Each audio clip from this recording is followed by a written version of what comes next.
Take that. I'm shooting you. Yeah, you're a bad guy. Or a good guy. Am I the bad? I don't know yet which guy I am. But I'm shooting you. Who agreed to name this movie just The Killer? Kinda generic. Yeah, well, the literal title is Pair of Blood-Splattering Heroes. Okay. I'm gonna shoot you with these 2 guns of mine. What the heck? I was vibing with that. Yeah, I know, but it kept getting flagged by a Korean media company. Wait, what? But it's not I even didn't say it made sense.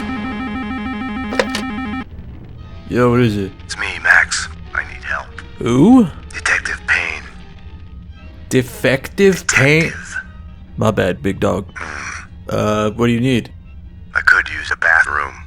I need to piss. Oh, where are you? I'm at home. I'm thinking there's an easy solution here, like... Easy for you to say. Okay. Is there something wrong with your bathroom? Something like that.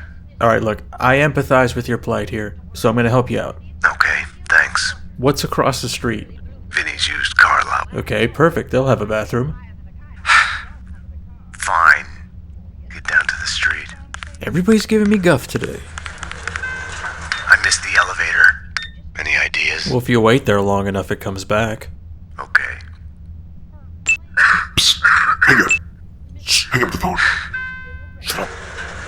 I want to watch the movie.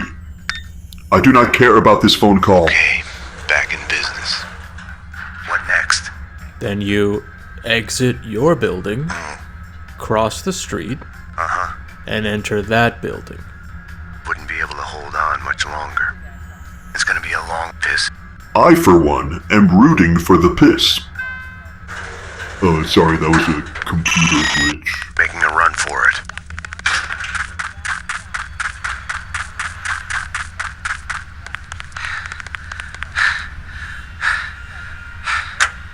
The door's locked. Are you pulling on it? Yeah. Does it say push? I'm in.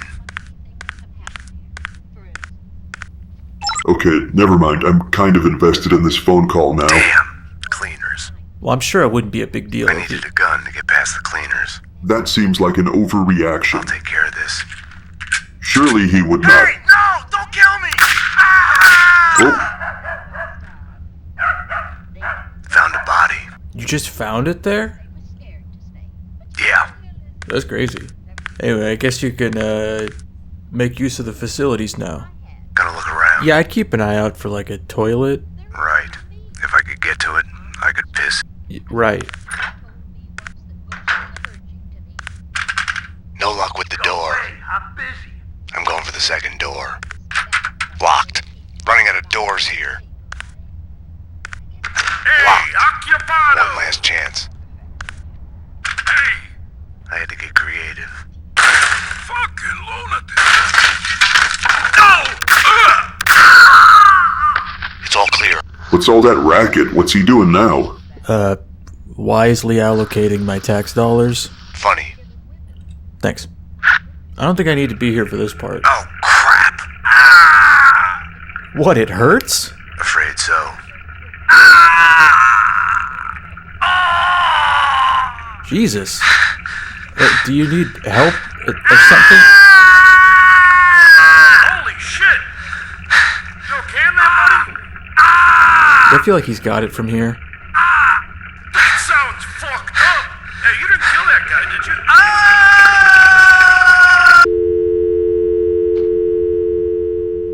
Just the wind banging a door. Pay no attention to it. Listen to this.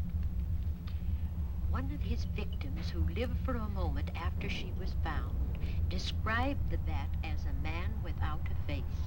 Honestly. Let's go.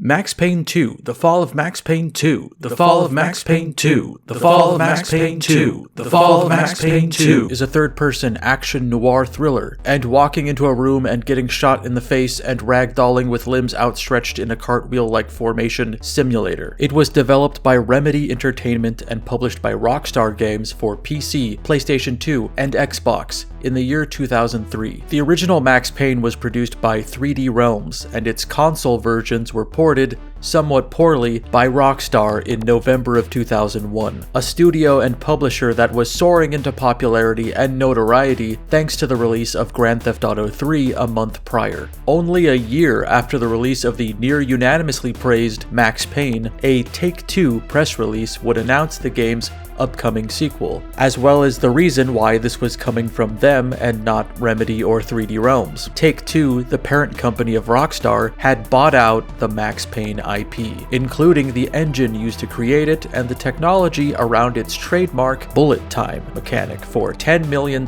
American, though not literally trademarked as bullet time. I'm not sure exactly how one owns the visual of bullets rippling through the air in slow motion. Maybe it was just the specific way that Remedy coded that, but apparently money was exchanged for this. It's kind of odd that they even put trademark there because it wasn't trademarked at the time by anyone. It was just the agreed name for it due to its use during the making of The Matrix, and Remedy wasn't even initially using that as a Matrix reference point, seeing as though production on Max Payne began well before the film was released. Part of this arrangement was that Remedy would develop Max Payne 2, and then moving forward, Take-Two would call the shots on Max's future. In a stark contrast to the development of Max Payne 1, this was no longer a group of basement-dwelling enthusiasts eager to prove themselves in the big leagues. It was an expensive, fast-paced professional production. With Take-Two's payout, they could indulge in what was once ludicrous excesses, such as hiring actors and stuntmen, utilizing the Havoc physics engine, having character models display more than one static, unflinching expression, though I consider that last one to ultimately be an indescribable error. Any attempts to refine perfection will only lead to its backslide. The first go-around, its lead character, though voiced by the late James McCaffrey, was modeled after the game's writer Sam Lake as a convenience. He was there, understood the character and his apparent digestive irregularity, and luckily also had a face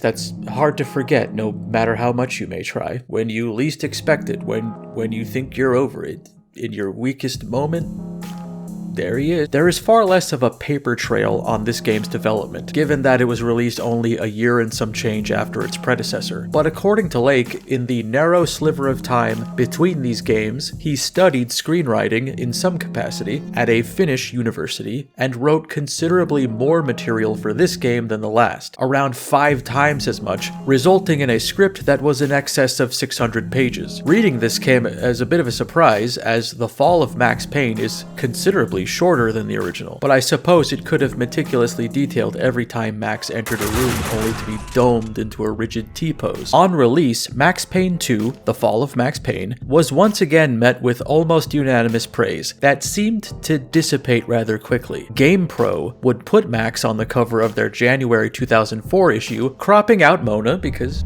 you know what year it is. They would award it Editor's Choice and pen a review that is both complimentary towards the game's improvements and forgiving of its flaws, writing, "So maybe it doesn't break ground, but it will entertain you as long as you're willing to overlook a bit of repetitiveness and unnecessary difficulty. Even if Max Payne 2 is just more Max Payne, that's good enough." This admiration proved to be short-lived, as the following year, the same publication would place the game 10th on a list of games that didn't meet the hype, saying more or less the same words but framed as a negative. In the end, it was just more of the same run-and-gun gameplay, but with prettier graphics. As for the noir love story, no one cared. Buying the rights to a singular video game franchise was not common practice for Take-Two. They're more likely to buy out a whole studio and absorb it into one of its many outposts, halt the creative momentum of a group of veteran artists and programmers, and have them code various animal genitalia reacting to different stimuli. The more cooks, the worse the soup. Needless to say, the breakout success of the first Max Payne game had them feeling pretty confident about how its sequel would sell. They were under the impression that they just bought a money printing machine, and they kinda did, but hugely overestimated the rate at which it would spit bills out. Max Payne 2 didn't come close to outselling the first entry, but it sold quite well for a high-concept, somewhat difficult single-player action game. Regardless, it was seen as a massive disappointment to Rockstar in an era full full of financial foibles for their hulking skeletal overlord. In the years after the game's release, Max Payne as a franchise was given a bit of a raw deal, certainly not aided by Max's profoundly mediocre film debut in 2008, a slickly produced yet still infuriatingly uncanny film featuring a double-edged offering of artistic liberties. On one hand, it does seem to recognize and embrace the game's more Nordic qualities, adding the hallucinatory presence of Valkyrie to underscore Max's apocalyptic vision of New York. On the other hand, I think the scientifically remarkable blunder of its casting and complete absence of mobster wise guys is actually unforgivable. You got busted robbing a house in New Jersey with William Preston 6 months ago. What the hell was that? Max Payne would go dark until rumblings of a third entry surfaced around 2009. The oft-delayed Max Payne 3 was developed entirely by Rockstar Vancouver, and the only input from Remedy came in the form of consulting and impressions when the game was already largely finished. Even though Max continued to be depicted elsewhere following Remedy's departure from his life, the fall of Max Payne was very much meant to be a goodbye. The conventions of self-referential nerd humor could compel one to describe it as a late goodbye, but for my money it was an all too early goodbye. During Remedy's press tour for their 2016 game Quantum Break, Sam Lake was quoted as saying, in reference to Max Payne 2, "Through that whole project I knew that in all likelihood this was the last Max Payne that we would make, so doing that and saying your goodbyes to the franchise had a lot of closure for me." Of course, the end of the quote is Lake expressing that should they be called upon to once again work on Max Payne, they would have some cool ideas at the ready. Thanks to the maddening human Ouroboros that is the AAA game industry, this opportunity would come about in the form of remaking the 2 entries they were responsible for. The 2 I just played and enjoyed. Cool.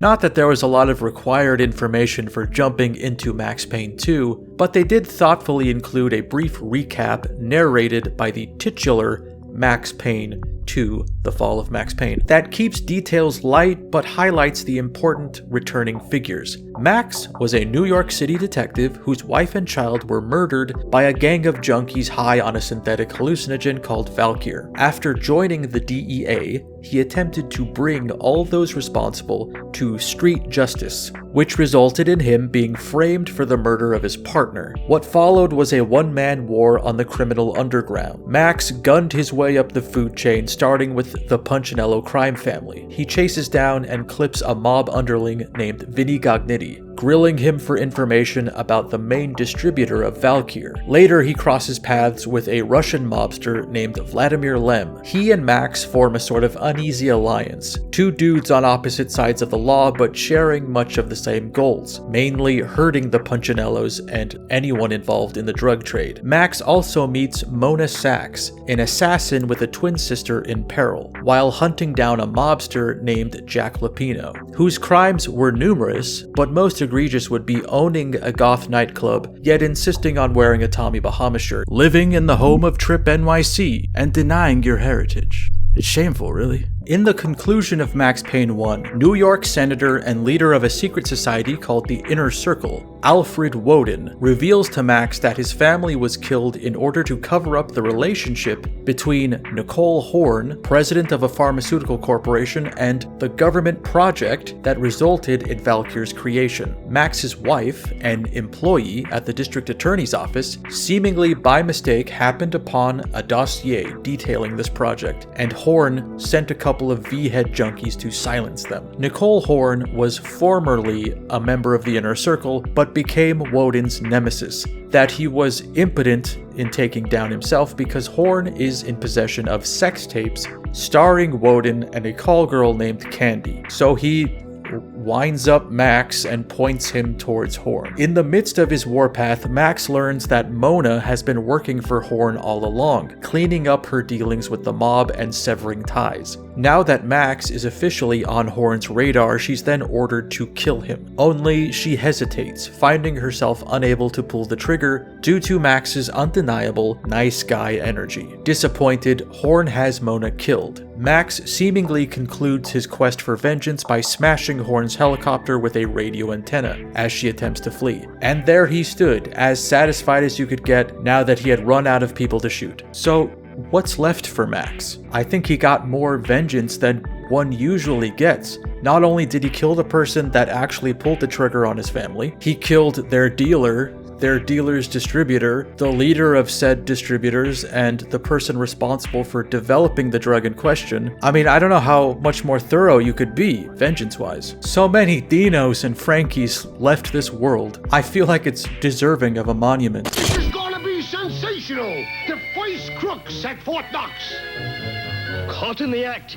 Crime doesn't pay. Amusingly, the character that pulls together this story and its film noir love story theme was only able to plausibly appear in this game but for the grace of the original game's graphic novel artist, Kia Kallio, who was so saddened by the killing off of Mona Sachs that she convinced Lake to rewrite her on-screen, irreversible death as more ambiguous, allowing for the possibility of her return. When the elevator came back down, Mona was gone. There was a lot of blood, but no body.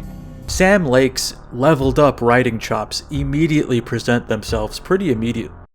What the fuck? You'll quickly realize that this story is not going to be told sequentially and will instead jump back and forth from its third act. I've noticed a lot of coverage of the game seems to run out of words to describe its plot quite early, or dismiss it as retread, because when presented sequentially, if anything, it's more simplistic than the first, but the creative part of it comes in its attempts to shift genre and how its chapters are cut up to disorient you and create a bit of a false idea as to where it's headed. The police once again show up to confront Max at the scene of a crime, only this time he's not alone, sharing a kiss with Mona Sachs. Has Max healed emotionally in between games? Has he bettered himself? Stopped drinking? Not really. It looks like he's been hospitalized. And like he's been accused of killing his partner once again. Only this time I think he may have actually done it, which I think he should have got like a double jeopardy type deal on that one. You know, as an apology for the mix-up the first time. Alright, you didn't kill Alex, so...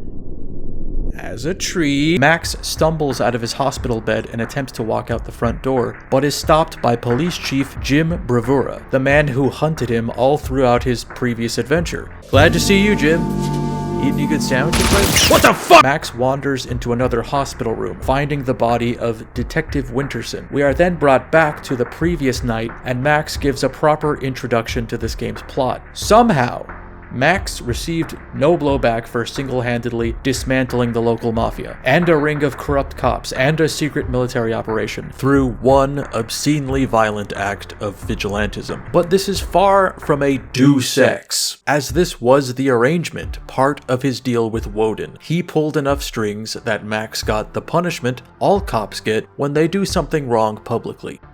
A paid vacation. Not exactly proud of that, Max quit the DEA and returned to good old classic detective work. Also, I feel like the biggest indication that Sam Lake just got back from school for screenwriting is the fact that he names the narrative device he's using as he uses it. A false start. While out on patrol, Max hears a report of shots fired at a warehouse owned by his old pal Vlad. So he takes the call and heads over. As soon as he pulls up, he confirms that there are indeed shots being fired and calls for backup. I'm going in.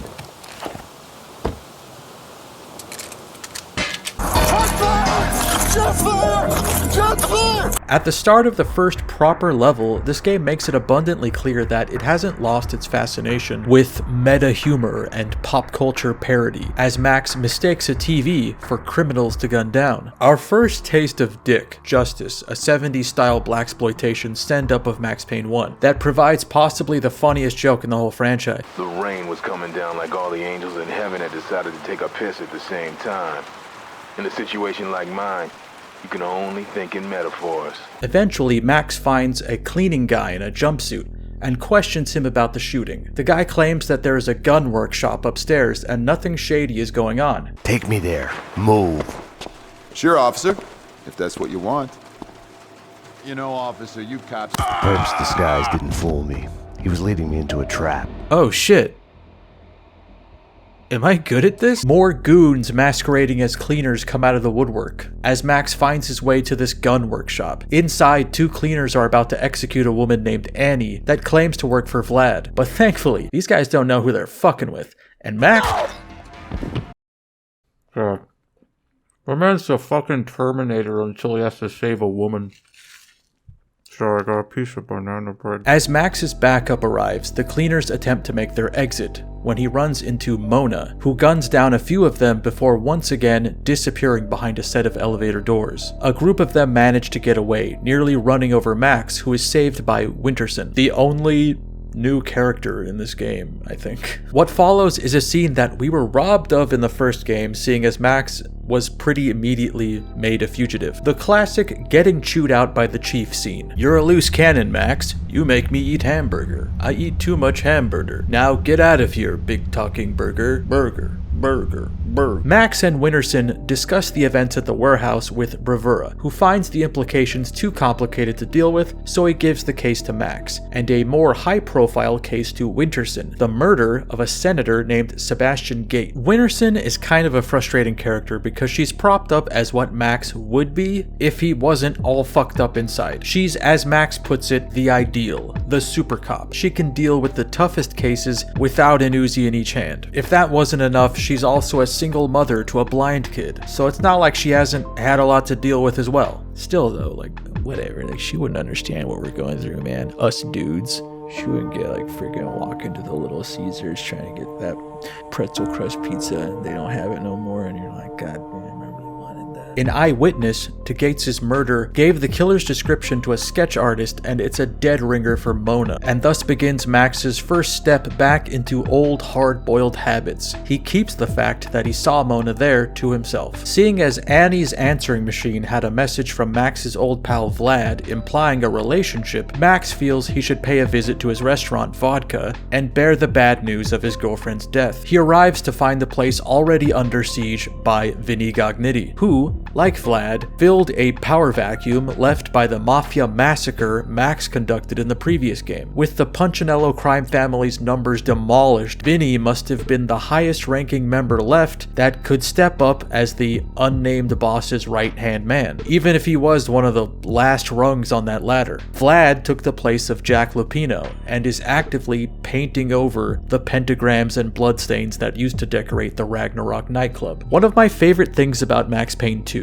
is the expansion of an idea from the first game, and that's the frequency of, to borrow a film term, blocking and business with enemy encounters. While you can find yourself entering rooms and just being shot at with little prelude, there are numerous scripted occasions where you can just linger in doorways and listen to enemies chat with each other, or watch them go about their job. Like, in this level, you happen upon two of Vinny's goons trying to swipe weapons from Vlad's stash. It's often more than just a joke exchange, though we can come across those as well. They'll pick stuff up, watch TV, patrol, shoot things, and behave as though they are micro characters in the world of Max Payne, instead of cardboard cutouts waiting to get ragdolled, and I think that's a hugely underappreciated part of this game's design. Conversely, it always seemed like an odd choice that minor characters that don't really have any effect on the plot are given title cards. Vlad's underling, Mike the Cowboy, gets his own slow motion reveal like he means something to the story, but I could also just dome him the second he emerges from cover and nobody will ever mention him again. Nobody cares! Hey, you Max! It is good to see you. And where is Mike? Where is that rascal? My best friend Mike. Max, you're not saying anything. He is like brother. He's dead. Once Vinny catches wind that Max is deleting his squad, he bails, and we are reunited with Vlad. Vlad guesses that Vinny must have made a deal with someone powerful, because it doesn't make much sense that he'd be making moves like this. He claims this was an unprovoked attack, and that once his restaurant is finished, he'll have gone straight and left his life of crime behind, quickly deflecting a question about why his arm is in a sling. I kinda love Vlad's presence in both games. There is plenty to suggest that everything he does and says is calculated to manipulate, but sometimes you just forget because he's such a dude. Right before this cordial exchange between the two, you can listen to his answering machine and hear a message from what sounds like his girlfriend, though it didn't sound like Annie. So they always give you a little chaser of question, like, here he is being Max's buddy, and then like, oh, well, he was lying to this other person. It's almost like he's a guy that keeps like secrets from people or something like that. Maybe like he has hidden agendas, I don't know. That night, we get a closer look at the boiling mess inside Max's head. He's been suffering from recurring nightmares, and the line between the waking and dreaming world is becoming more blurred as figures from his past seem to be returning in numbers. He dreams of his guilt, his confusing affection for Mona, and fear that everyone he touches dies, snapping out of it when Mona knocks on his door. She barely has time to tell him that a contract has been put on the two of them when a sniper attempts to shoot Max and she runs off. Max's apartment is so fucked up, just crumbling tile, leaking pipes, and a sad little shrine to his late wife. And he just let Mona into this? I do give him points for proactively making his bed, as if to suggest, why yes, I always do this. Oops. Left the seat up though, rookie mistake. The shows within the show here, such as Address Unknown, a Twin Peaks-like psychodrama, and Lords and Ladies, a period soap opera, constantly wink and nod to either direct events in Max's life or his emotional state. It's not like this is some scholarly observation, deserving of a video essay. Max Payne 2, the game nobody but me has ever or will ever understand. Open parentheses, you know nothing about video games. I stand before you, a flesh-bound archive containing record of all video games past, present, and future, close parentheses. My lady, this is a surprise finding you here. Were you looking for me by chance? Mona, I was wondering when you'd show up. Max. My lord, I was...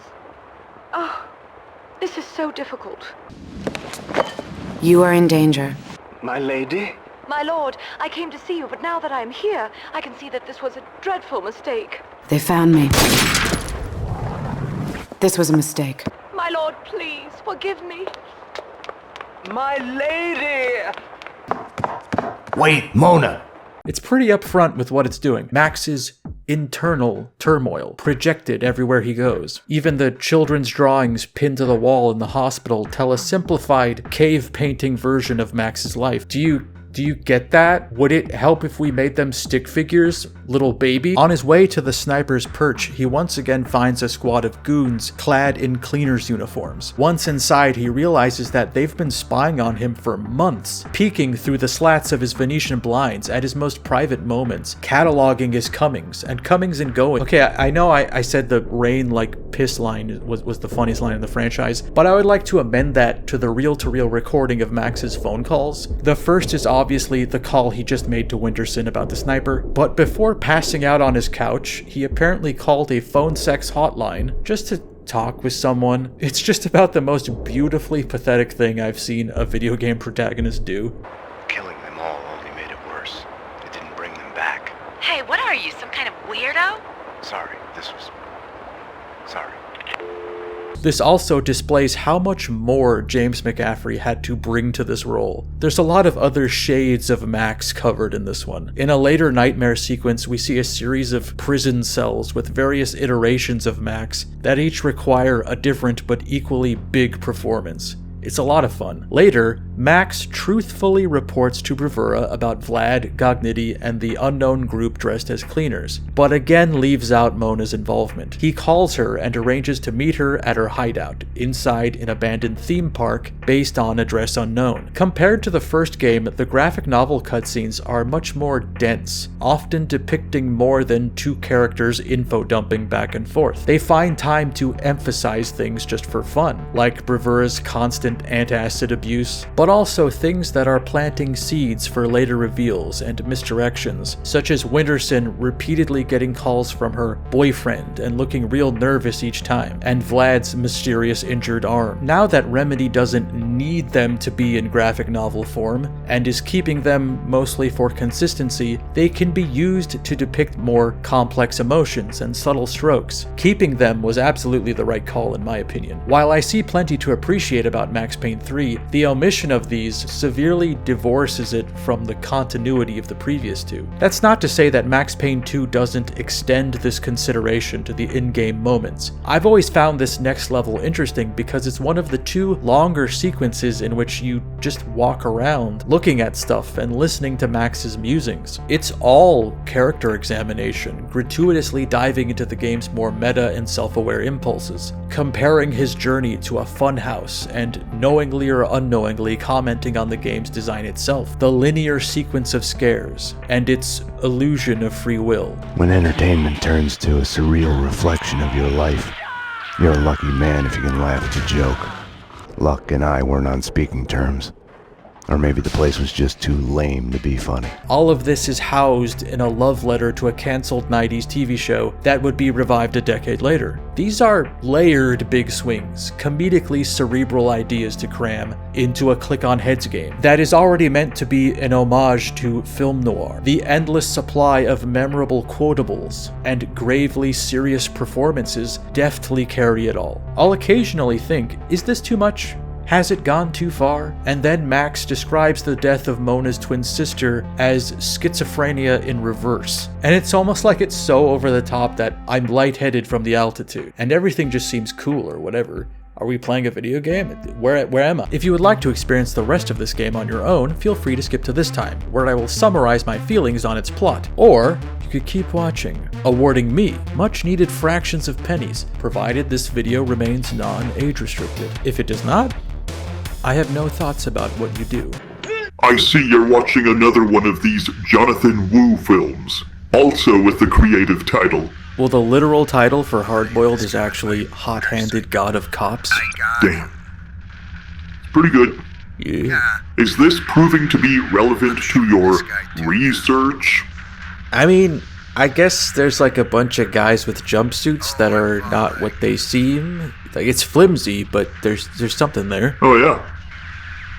Sure. These guys up here with their guns. I bet. You know, your voice is getting kind of grating. Is there like any way you can modify it? Yeah, sure. Processing! How is this? Is this voice less grating? I don't like it. It's weird. Oh, drat! Would you like me to change it back to the previous setting? Yeah, maybe tomorrow. I think it might actually be good for me to talk to someone else once in a while, even if the change is just cosmetic. Oh dear. You want to talk about it? You little guy? Little champ? Don't do that. I still know you're a robot dog, okay? Apologies. I meant no offense. Hey, how about this? You want to watch Underworld? Now we're talking! My new best friend. Are you committing to a marathon right now? Yes or no? Yes or no? You see... Yeah. Max finally catches up to Mona while she's showering. You've switched tactics. I've always liked this line. It's just a good erotic thriller line, implying, I see what you're doing. Don't think I don't notice you weaponizing your Do you think so little of me?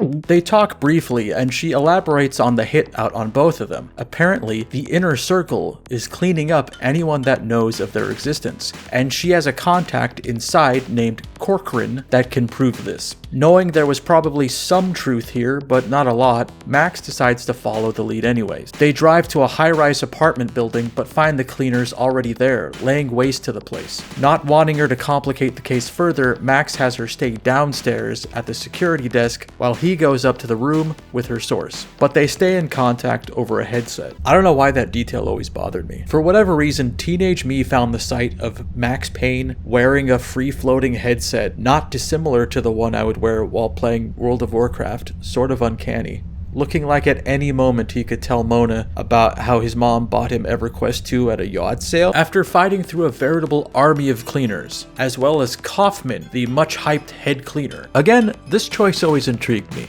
Why the big reveal for a guy that, in a single-digit amount of seconds from now, will be slain by my arms? Like, what is this, Boondock Saints? I need this guy's affiliations and blood type before I just shoot him. Max learns that they've arrived too late, and Corcoran has already been murdered, though a photo depicting Corcoran, Senator Gate, and Alfred Woden confirms his connection to the inner circle. Back on the ground, Max is confronted by Winterson, who chastises him for not only going on another killing spree without calling backup, but working with the woman suspected of murdering Senator Gate, who is now in police custody. Later, we get the scene, the say-the-line Bart of all buddy cop adventures. Bravura tells Max to hand in his guns. He's off the case. I'm assuming for realism, Max hands over a single Beretta, but part of me wanted to see Max angrily pull gun after gun out of his coat's mallet space. Fine! You asked for this. Just don't come crying to me when we got cleaners coming out of our goddamn ears. Don't say I didn't warn you. Hey, this one's missing a pin. Could you look around? Could you look at your feet? There's supposed to be a pin in here. Could you look at your feet? Could you look at... This entire extensive sequence at the police station is just like a playground of bits. Nearly every room has some silly little bit you can bear witness to. Across the room, a mobster tries to talk his way out of a chainsaw double homicide. In the break room, you can annoy two cops watching Lords and Ladies. Disobey the warning about the heater and you'll break it, leading to multiple characters complaining about the heat. How come it's this hot in here? It's fallen raining outside. A woman complains about video game violence leading to real violence. And most curiously, a now sun-bleached reference to the, at that point, still unreleased Duke Nukem Forever. Expect anyone to remember your name if you can't spell it right yourself, Prasad. It's basic positioning. It all starts with a name. None of that matters. When I crack this case, Miller, they'll remember. Like you're ever gonna crack it. It'll be done when it's done. I'm gonna do it right. While I, the gamer, understand they may have been intending to impart a feeling of punishment, they've taken our guns, our toys from us, I found this one moment where the game's linearity is temporarily diluted and you can just wander around at your own pace, fucking around in the police station, really enjoyable. It always made me wonder if more could be done with the franchise than stylized shootouts interrupted by cutscenes. What that is, I don't know. Does it involve more ways to annoy cops? You bet your ass. Instead of writing up that report, Max heads down to the holding cells and talks to Mona, who pleads with him to help her escape, assuring him that the cleaners probably have someone inside the police that will kill her. Even though we've just toured the station and seen how incompetent the entirety of the NYPD is, Max assures her that she's in the safest place she could be. He says with unearned confidence that dissolves the moment he steps foot outside the jail, and somewhere in the building a bomb goes off. A cleaning crew raid shows up to kill Mona, but she manages to give them the slip. Just when Max thinks he's out of leads, Vlad rolls up and offers to give him a ride back to the funhouse. The serendipitous nature of Vlad's appearance right when he needed him is not lost on Max. On the way over, they talk about the inner circle, which Vlad dismisses as an advanced form of organized crime. I like this scene because I think this was Vlad attempting to maintain or process their friendship despite being on opposite ends of the law. He just wanted to have guy talk and some reassurance, even though he couldn't actually discuss what it was for. At Mona's hideout, the tension between the two flares up and they finally do something about it. This is cut short when they hear the cleaners. Despite being dressed in inconspicuous disguises, seemingly incapable of a covert operation. It's like, what's the point of the get-ups if you just enter your enemy's turf, guns out, barking orders, announcing your presence? Okay, boss. I'm gonna take position behind these boxes under the staircase. I got my gun. I got a sandwich. I got a few issues of Max Heat, and I'm ready for that sack of shit to... Oh, fuck! While running to higher ground, the two are separated and forced to fight their way out from different floors. Frustrated with how often these guys just speed off in their vans, Max throws himself into one and rides back to their base. The van arrives at a construction site for an insurance company building. All of this seems kind of cut and dry, but they are doing this cute thing where Max continues to reference and carry out things from his conversation with Vlad. Whatever Vlad was getting at here was clearly some kind of assurance to himself, excusing himself of a perceived wrong. And Max is doing the same, perhaps in some flimsy effort to make this fight more binary. It's subtle if you're a gamer, but it's there. Me, however, I see everything. fuck, I didn't see that. Hypothetically, if the only choice you've got is to do the wrong thing, then it's not really the wrong thing. It's more like fate. You have to do what you have to do. I had no choice. I couldn't have waited for Mona. It was Vlad's excuse. Fate. I didn't trust myself.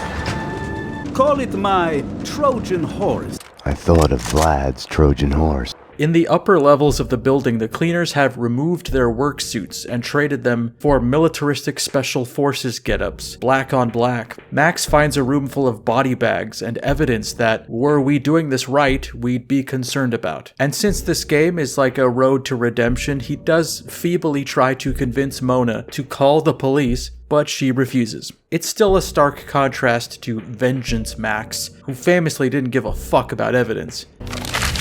Collecting evidence had gotten old a few hundred bullets back. He doesn't have much time to mope about this as a bunch of cleaners show up and shoot at him, hitting a series of explosives that begins a chain reaction throughout the building. It's here that the game tosses out an unexpected but hugely appreciated twist. It flashes back to the moment Mona arrived at the construction site and lets you play out what she got up to as Max made his way through the building, providing some fun bits of context to their exchanges over the radio. These guys are packing. Close to overkill. Hardcore professionals. Doesn't seem that way from where I'm standing. What's that supposed to mean? Doesn't seem that way from where I'm standing. An explosion throws Max down a scaffolding, and Mona is required to cover him from a series of vantage points. Right when they are both about to finally reunite, Winterson steps out of the shadows and readies her gun at Mona. Max tries to de-escalate the situation, but Mona tells him she's a part of this and was instructed to kill her. She then goes for her gun, and a shot rings out from Max's gun. As Winterson's backup approaches, Max tells Mona to run and is shot by his former partner while his back was turned. Max's wounds catapult him into another self-flagellatory nightmare. He feels guilt for shooting his partner and doing it out of love for someone other than his wife. Seems like the ghosts of his violent past weren't silenced completely by making a bunch more ghosts with pinstripe suits and fedoras. I had a dream of my wife. In it, I murdered her for my lover. At first, the dream sequences are a bit too muddled with memory and philosophy, overtly surreal so you don't focus on the details, but they do get increasingly more Twin Peaksian, depicting things that I don't know if Max knew already, and some things that haven't happened yet. Like maybe this could be a depiction of him working something out in his head, a visualization of his deductive reasoning, but he doesn't know Bravura was about to get gunned down as soon as he stumbles out of his hospital bed. We've now caught up to the story's false start, with Max waking up in the hospital and standing over Winterson's body, finding in her pocket a matchbook for Vlad's restaurant. Following up on his call to Woden, Max drives over to his estate, leading to the game's singular and kind of off-putting exposition dump. There's a lot of, very considerate little breadcrumbs leading up to a pretty sizable low. The inner circle has split, creating a renegade splinter faction hell-bent on erasing the old guard. The leader of this rebellion, Vladimir Lem. Once Vinny Gognitti is dead, Vlad will come after Woden, his former mentor, and complete his designs for underworld domination. Max realizes that his talk with Vlad in the car was probably him rationalizing his plans to kill Max, knowing it would be kind of fucked up since they like each other, but also knowing how much of a wrench he'd be in the whole inner circle takeover. There's something kind of bittersweet about that, I think. He knew killing Max would be wrong, and he wanted to talk it out with his friend Max. Right as vodka was starting to shape up, Max shows up for a third time, I might add, at this building to turn its drywall into Swiss cheese. In a clever display of attention to detail, none of Vlad's goons have any reason to suspect that Payne would come after them. They probably know Vlad has him in his pocket, so all their barks and dialogue to each other suggests they're afraid afraid that Mona is coming after him again. On his answering machine, we hear a couple calls from a desperate-sounding Winterson, who agrees to kill Max and Mona for him. You'd think this would absolve Max of some part of his guilt. He may have killed Winterson to protect a fugitive he was in love with, but she was also the third girlfriend of a guy so deep into the criminal underworld, he has to pretend to merely be the captain of the Russian mob. Winterson's confession didn't wash away my guilt. It made me feel worse. Damn, I thought you'd like that. Thought that'd make you feel better about killing that person. Murdering him. Well, when I say it out loud, I hear the flaws in it. How do you feel? I gotta take a piss. I don't consider Max Payne 2 to be a repeat or a retread of Max Payne 1, despite numerous events mirroring each other, shared characters and dialogue, and undeniably certain things being repeated and retread upon.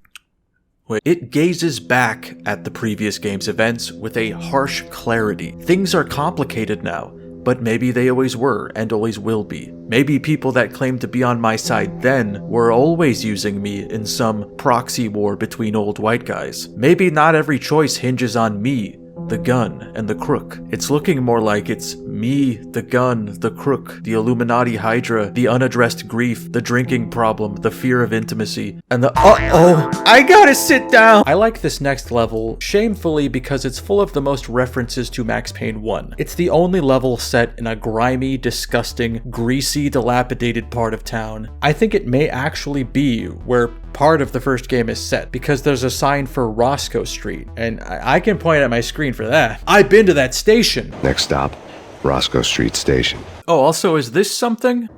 Next stop, Caldera Street Station. I didn't have anything prepared to write about it. I was just like, hey, could be a callback, could be a shared universe thing. I don't really know. I leave that up to you to figure out while I go get something to drink.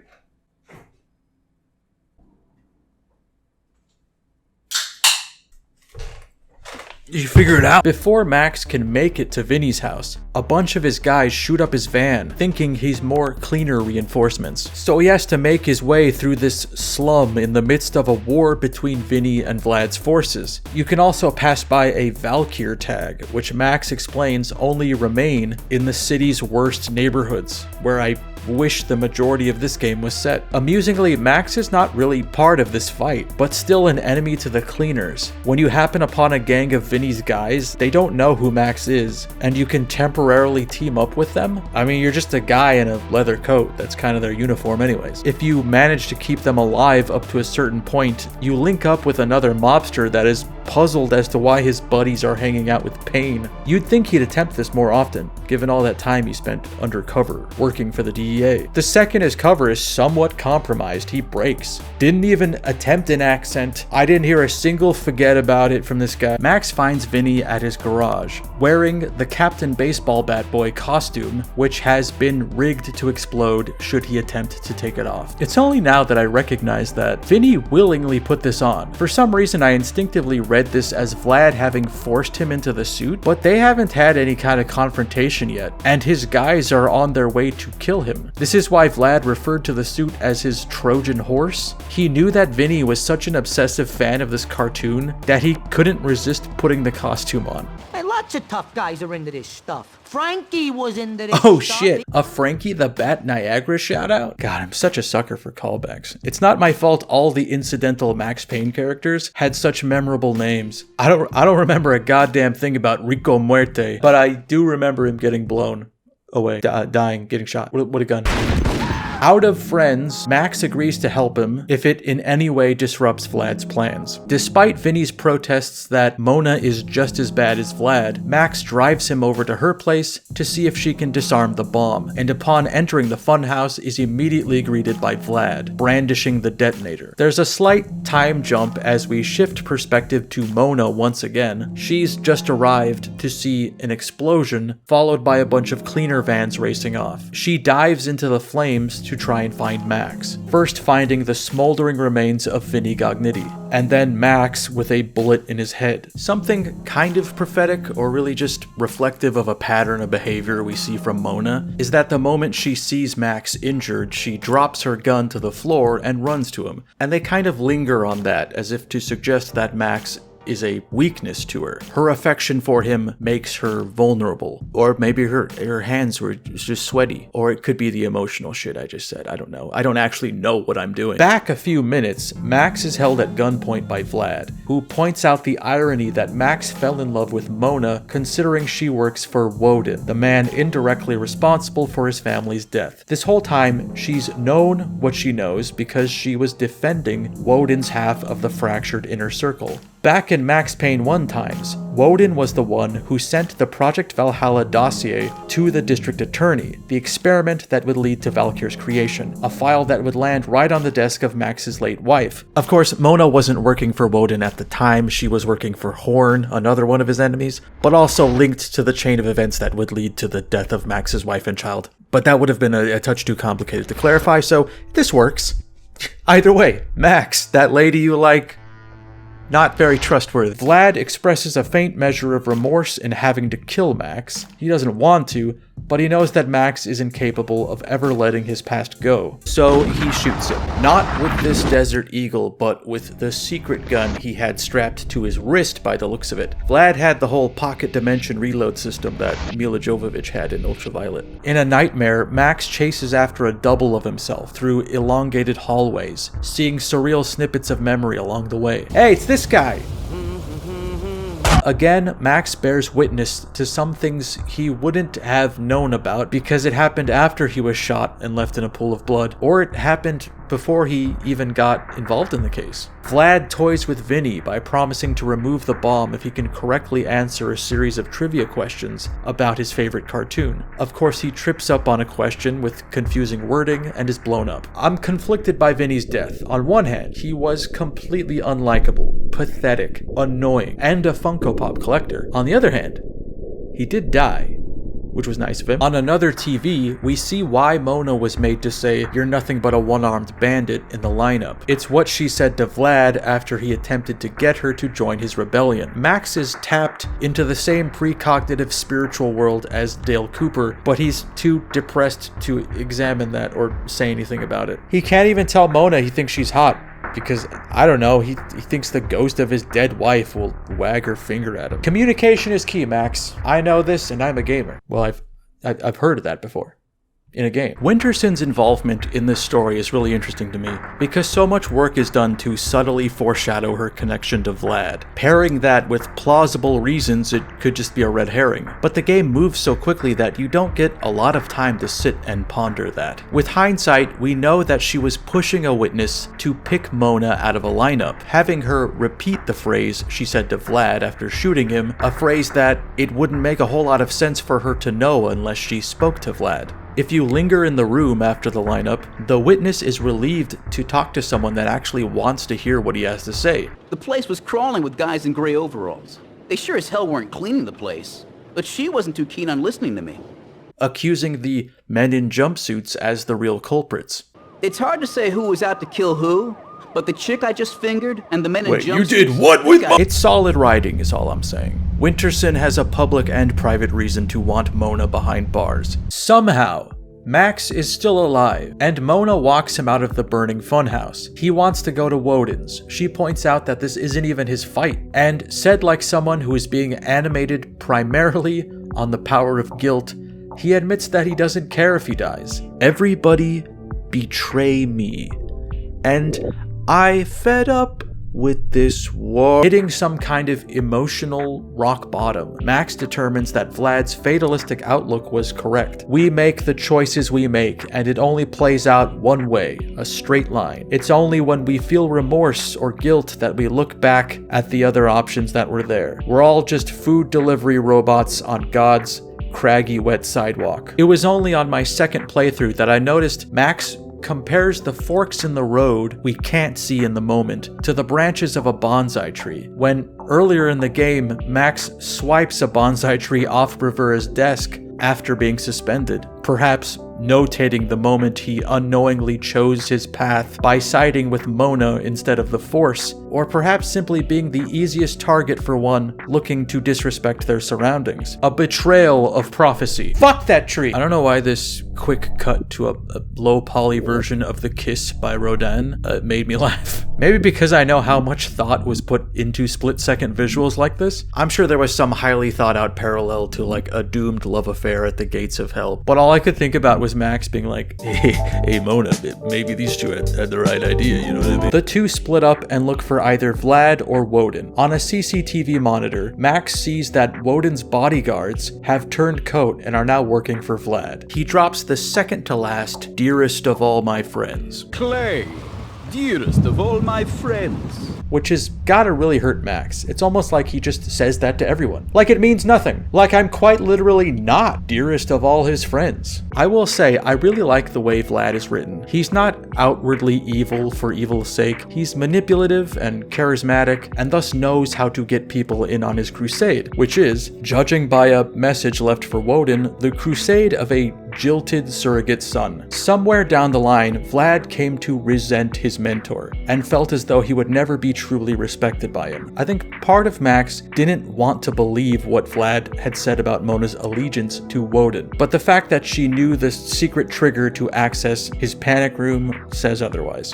In a tragic repeat of the first game's final act, Mona clubs Max over the head, admitting her ties to the inner circle, and once again she is ordered to kill Max, the unstoppable monkey wrench in this city's crime clock? The motto etched in Latin above the doorway, ringing true, love conquers all, as once again, she can't bring herself to pull the trigger. Unfortunately, 50 caliber bullet proves to sort of obliterate love as Vlad emerges from the shadows to kill Mona. Woden appears from his panic room with no more power, no more bodyguards, and frail from his battle with cancer. He apologizes to Max. For what thing in particular, I'm not sure. Maybe getting his family killed, maybe ordering his paramour to kill him. Take your pick. Woden hopelessly attempts to throttle Vlad, tired of all the death he's caused, but he's quickly killed, buying Max an opportunity to wrestle Vlad's gun out of his hand. Unfortunately, his other hand held a detonator, linked to a series of explosives all around Woden's manor. This causes them both to fall through the floor beneath them. Max fights through Woden's former bodyguards, trying to catch up to Vlad. One of my favorite parts of this is Vlad seeing Max through a bulletproof glass security door, and he just kind of unloads on him in a near immersion breaking way. It's so funny how pissed he is that he can't kill this perpetually depressed guy. You're sad all the time. You suck. You're miserable all the time, afraid to enjoy yourself even a little. Here, at the summit of power, Vlad seems untouchable until Max notices a pointed pillar placed precariously above his position. I wrote that. Vlad arrogantly thought he knew better, that he'd learned all there was to learn and was ready for the throne, but immediately knocked the sword of Damocles loose, killing him. Though I don't think the story of Damocles included a bit where Damocles gets pumped with lead, thrown off a roof, and ragdolls to the ground and then gets set on fire. And again, it's not like I read it or some shit, but I get the gist. There was a sword above a guy, he didn't like that. Fuck you on for me. Oh wait, now they're doing like a biblical tree of knowledge thing. The way you get into this part of the manor is touching a snake, like you're accepting the fruit, or just petting the snake. After Woden and Mona's death, Max remarks that it's all clear now. The ambiguity is gone. Good and evil are clearly defined again, which as I'm saying it, I'm realizing is the opposite of what happened with the Tree of Knowledge, so that's might be out. There's something there. Look, Woden had a thematically inconsistent home, okay? He decorates his mansion like a Bloober Team game. Just Saturn devouring his son right next to the nightmare. I'm getting mixed messages here. I don't know what kind of place this is. It's somehow connected to a tree. A wounded and exhausted Max crawls his way over to Mona, who is alive long enough to speak the opening line of the story, cleverly and cruelly subverting our first impression of that scene. Max was kissing Mona, but it was goodbye and she had just died. Despite the tragedy of Mona's death and an uncertain fate for Max, there's a complex, unnameable expression on his face. It's almost thankful or revelatory, a pained smile, as though being present for Mona's death, witnessing it, and being able to properly grieve has released him from some greater cycle of misery. And he says just about the most hopeful, rehabilitative thing in the whole franchise. I had a dream of my wife. She was dead, but it was all right.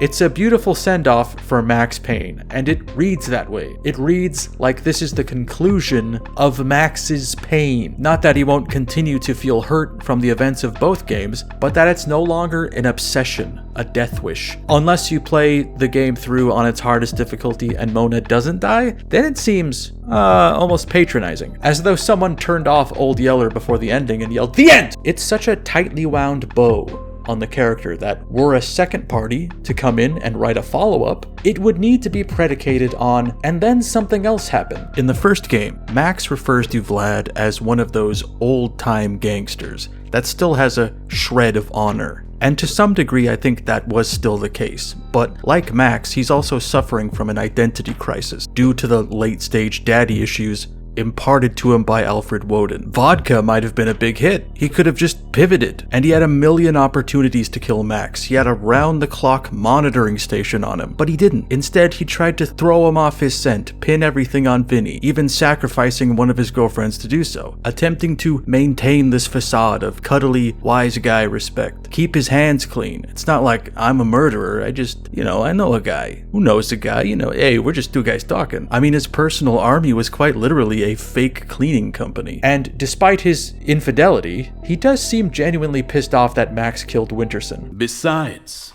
a gentleman always avenges the insults done to his lady. The messages she left for him imply what they had was good, that he even cared for her blind son. But his ego, impatience, and friendship with the guy that kills everyone proved to be his undoing. Take a half step towards me and place your feet together. Sleep! Way down. Max Payne 2's plot attempts something kind of absurd but commendable. It attempts to mature Max Payne, to uncouple him from his cartoon beginnings and prop him up as his own entity, with his own face. What is he like after they were all dead? Drunk on guilt instead of vengeance, living with the ghosts of that time he went a little overboard. The game didn't lose its sense of humor. It's not any less self-referential or surreal, but it takes greater measures to treat Max as a person with wants and dreams instead of a pastiche colored by meta-humor. Though in a sort of circular process, doubling down on Max's bleak existence without a smirk looking back at you is also kind of funny again. It's not uncommon that I'll hear a fan of the first game say that they struggled to connect with this one. That the first game's rather straightforward revenge plot and memorable villains dwarf its dreamy, lovelorn sequel. And for me, it's awkward trying to defend something I like against another thing I like,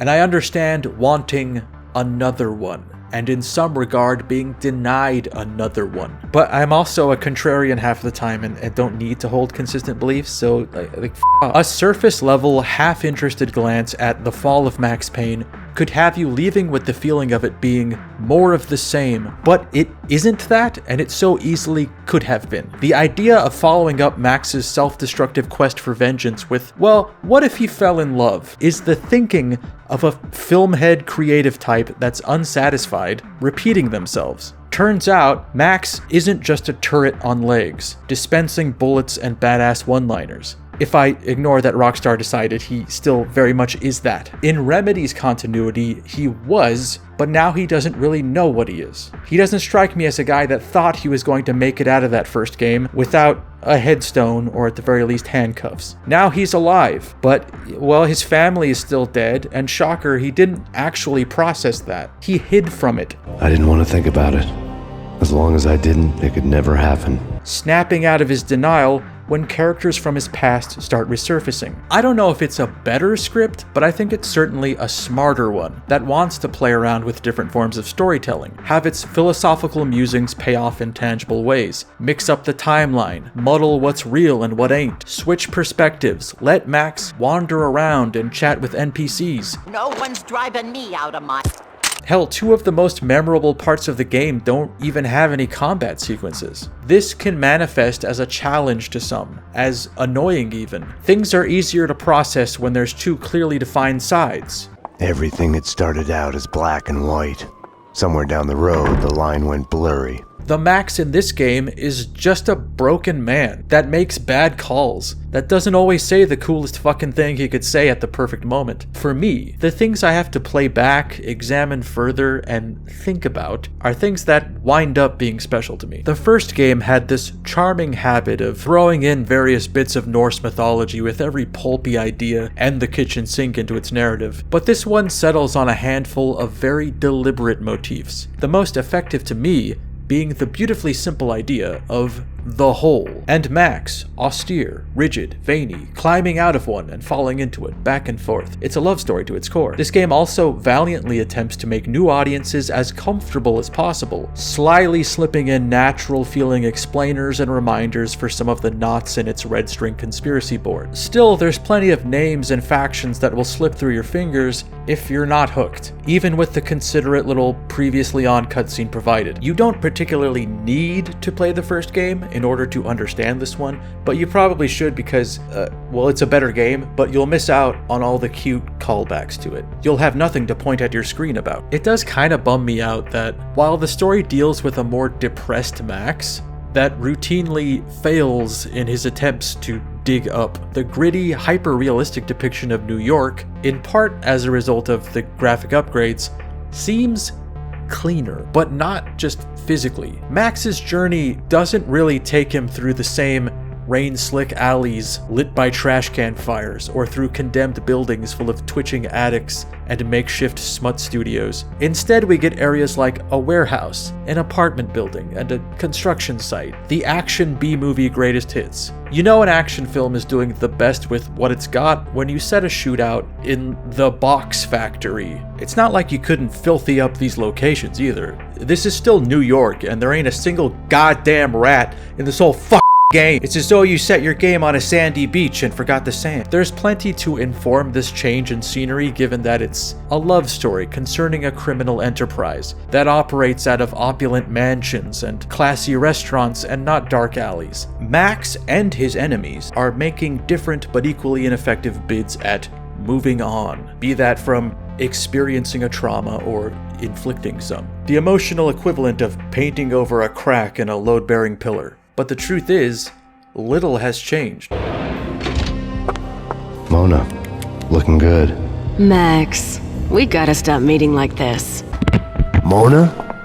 Max, we gotta stop meeting like this. Bang. You're dead, Max Payne.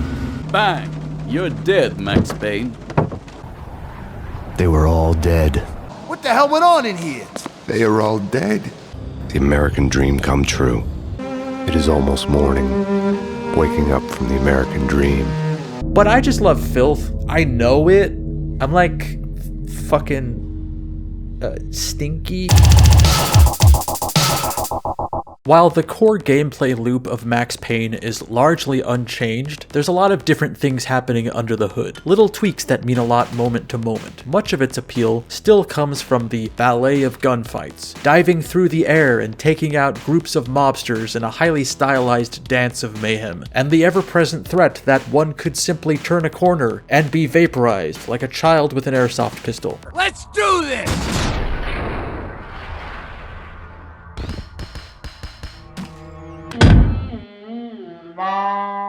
But the new physics engine substantially changes the way this loop feels and how you'll be compelled to make your way through levels. Max Payne 1's combat was largely built around the novelty of bullet time, hurling yourself through doors and slowing down time in limited bursts, simulating Max's heightened reflexes. This was like a little treat though. You had to work to get the ability and then utilize it wisely. In Max Payne 2, this is altered heavily in ways to incentivize using it more often and for longer periods. They realized that was the thing that people liked, so they're like, you know, why not do that the whole time? Which I respect. Diving still slows time, but it doesn't affect your bullet time meter. Only triggering it does. Its purpose is the same, but it's separated as two mechanics. While in bullet time, a sepia filter creeps in, and as you dispatch enemies, your buying more sand for the hourglass, and slowing time even further. To avoid you squandering this time on reloading weapons in super slow-mo, Max or Mona reload while performing a cinematic spin. Where the actual reload is happening, I couldn't tell you, but it sure looks cool, and it grants you a quick 360, helping you anticipate if enemies are gonna emerge from cover behind you. In retrospect, this may be the silliest addition to the series. It looks really funny when like the camera doesn't pan around with you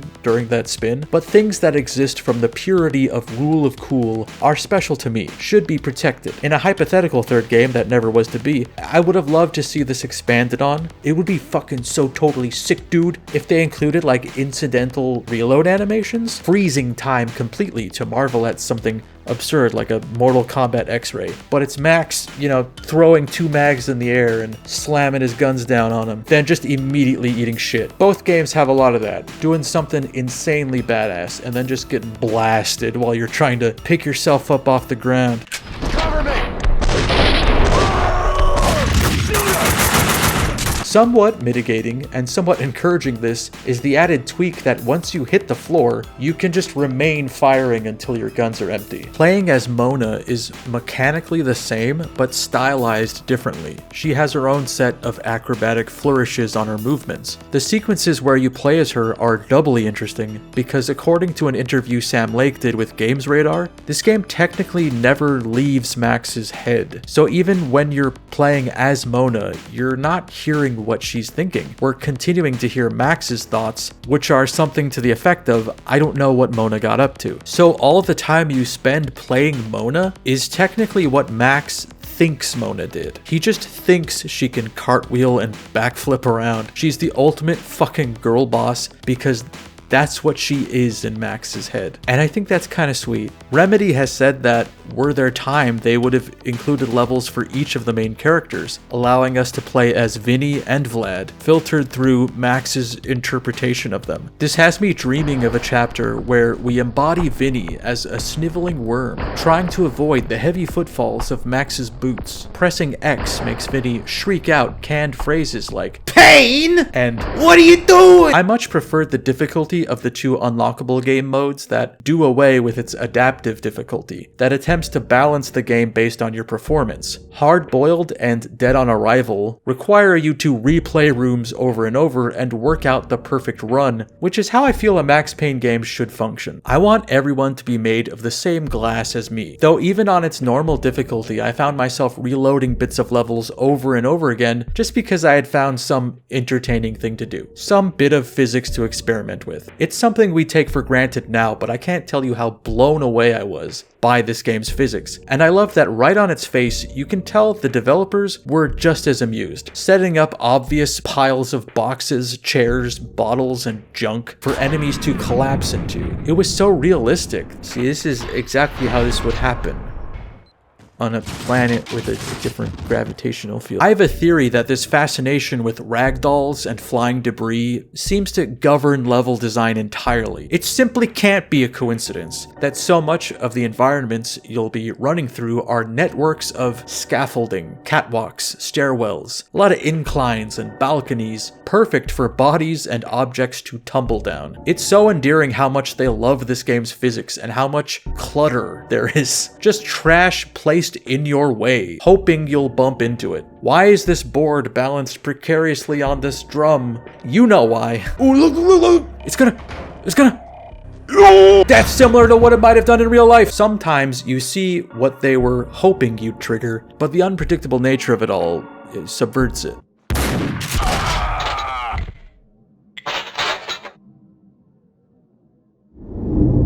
Dang. That might have been cool.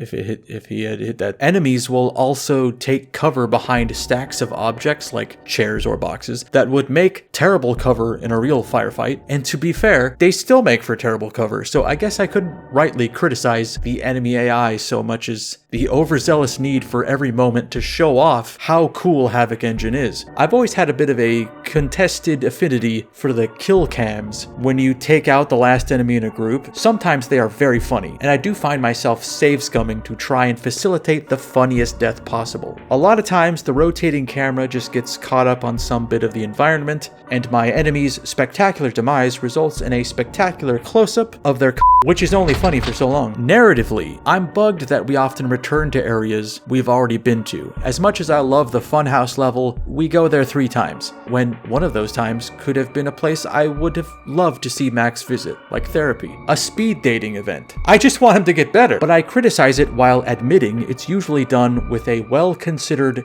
gameplay purpose. After walking through the funhouse and experiencing all the goofy animatronics, you can then use this knowledge to fuck with the enemies that will soon populate it. There's a setup and a payoff. Max weaponizes a lame imitation of his life on his warpath to redemption. There's plenty of moments where they sort of anticipate things you'd want to try. Hearing Vinny go on and on about his nerdy collection and how valuable it is. Of course you're gonna want to destroy it because you hate seeing someone enjoy a thing you don't. Do you know how much this stuff is worth? I tell you, fucking much. No, Payne, what are you doing? For how much more serious the plot of this game is, it's a bit of a toss-up as to which game of the two provides funnier gameplay.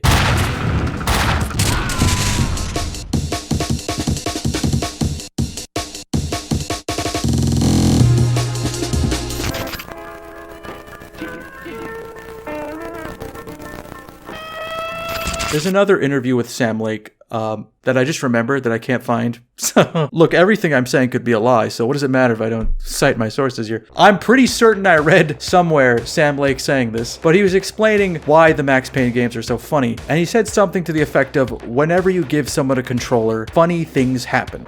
Such a nice young man, coming to see an old lady like me. Just passing through, ma'am. It's just going to happen. You can't have this physics engine without funny things happening. A favorite phenomenon of mine was when I'd kill an enemy that had only taken a few steps into a room after opening a door. Their body would fall limp, weapon and item clattering to the floor, and then be aggressively swept back into the room they came from by the door, shot back into whatever foul dimension spawned them.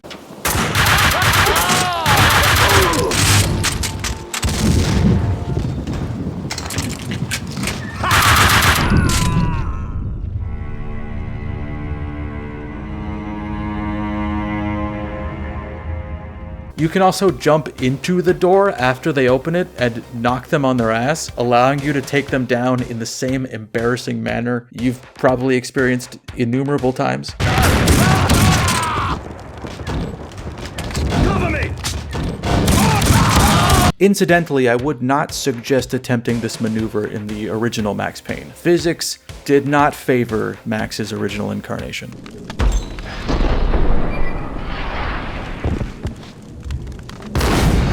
A wholly new feature is that every once in a while you'll get an AI companion to follow you around and help you in fights. More often than not, they end up as casualties in my blind lust for death. It's not a hugely important addition, but it does allow for maybe my favorite part of the game, where Max can team up with a bunch of wise guys that confuse him for one of their own. Also, teaming up with some of the tenants in Max's disgusting apartment building to fight off an invasive gang gave Notes of Death Wish 3 that I didn't mind.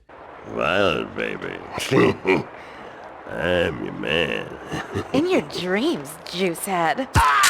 You've got to get me out of this. Whether they make it to the end of the level or not is of no consequence, but it's a solid attempt at advancing the franchise's gameplay. I don't feel like it's productive to even ponder which of Remedy's Max Payne games has the superior gameplay, because they're both great, but I will say that in the writing of this video, I played through the game 3 times, and not only did I not really need to, I'm also not burnt out on it. I could do another round. I could go right now. Each time I played it, it was fun, and each time different shit happened. Some new thing made me laugh. I found a secret stash I never noticed, died a death I hadn't considered, or noticed a new thing I could trigger Max to examine. Other times, it wasn't even that deep. I just wanted to feel powerful for once. Like I held the power of a god. Normal shit. Max Payne 2, The Fall of Max Payne 2, The Fall of Max Payne 2 has held up incredibly well, representing the last ride for games that would use photos for every texture. This, mixed with impressive lighting and more complex fluid character models, grants it a compelling stuck-out-of-time visual style. A realism so real, it's uncanny and foreign. Once you've properly grieved the loss of Sam Lake's face, you can admire how the philosophy behind the game's look is nearly identical, and yet characters can blink and talk and make a limited range of expressions in cutscenes. About the only goofy oversight that's held over is that characters universally don't seem to have relaxed hands, stuck with the same invisible gun claw. Hey! Watch where you don't point that nothing. Still, the charm of its visuals breathes life into the levels that are kinda forgettable, like the insurance company construction site, which is a phrase I think I fell asleep for a split second just saying. It still makes pains to have the level feel dynamic and perilous, shining in areas like Max's depressing apartment and the police station's bullpen. Both are brimming with fun details and thoughtful callbacks to the first game. But the jewel of Max Payne 2 is pretty much the entirety of the Mob War level. Oh, to be back on the crumbling streets, every surface scarred by graffiti, illuminated by flickering streetlights, alleyways cordoned off by chain link and barbed wire. It's glorious in its sliminess. You can find belligerent squatters and mobsters watching smut together. This is the world as I see it, and it's beautiful. I feel like it wasn't until Alan Wake 2 that Remedy revisited this level of delightful grime. Not to get caught up on Max's face, but I always found it interesting that the most recognizable version of Max was a choice made from convenience. All the photo reference for characters in that first game were just the dudes that made the game, their friends, relatives, and anyone they could rope into capturing digitally. This is best described in an anecdote from the game's project lead, Petri Jarveletto, in which he, fearing that the team would not pass for Italian mobsters, asks the guy delivering their pizza if he would model for them, assuming, in my own headcanon, that the man's employment as a courier of pizza would make him nominally more Italian than them. In any case, this game offered them the opportunity to cast the game with faces and bodies that better fit their original ideas. My favorite of which, ironically the most static and unflinching, is the balaclava-clad assassin that just mad dogs Max through a window, defeated by a 3-inch wall of particle wood.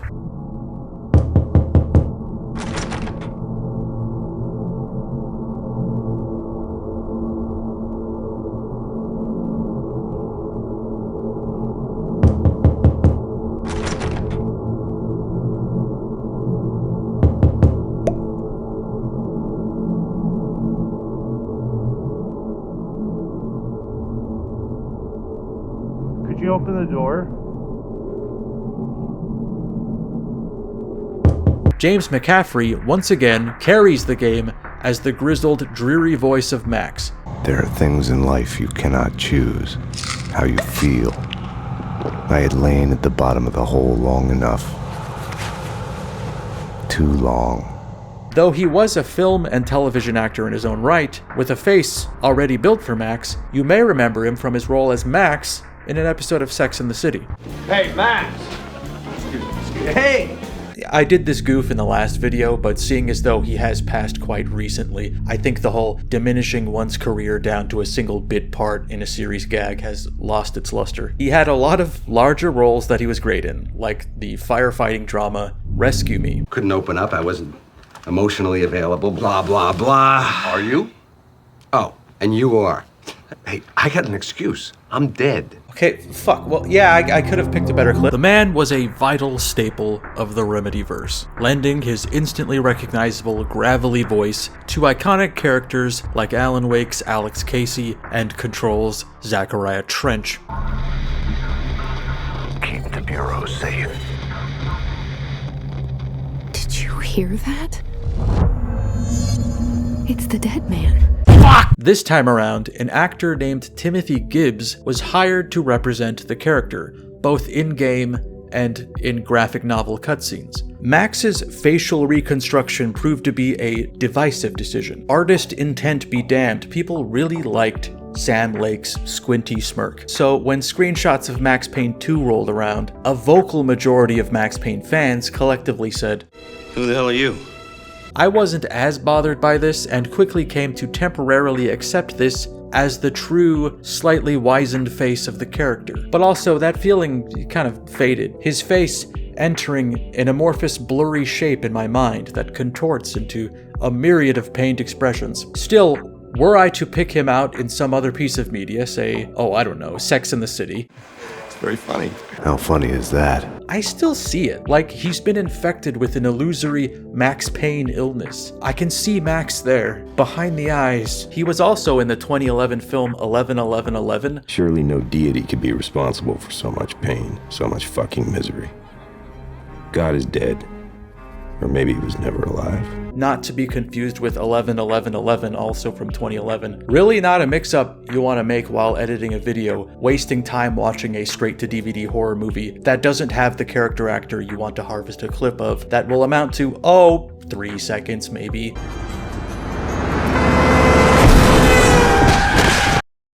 Oh, never mind, this is actually Kina. He's got a prominent role in the 1993 film Witchboard 2, The Devil's Doorway, where he plays a hot-tempered cop, and then he has a magic-induced car accident that puts him in the hospital, but he leaves covered in wounds, and it's like the same fucking guy. I mean, not like, it is the same fucking guy. I don't know why exactly, but I bet young Max would totally wear a Canadian tuxedo. Mona Sachs is voiced by Wendy Hoops, who was in stuff like Sex and the City and stuff like that. This happened more than once? You gotta be shitting me. But more importantly to me was Jane in the show Daria, and I never really heard that until now. Knowing that I have self-esteem gives me even more self-esteem. But I guess her character is similarly sort of dour, monotone, and confident and slightly bored. You're right. You are crazy.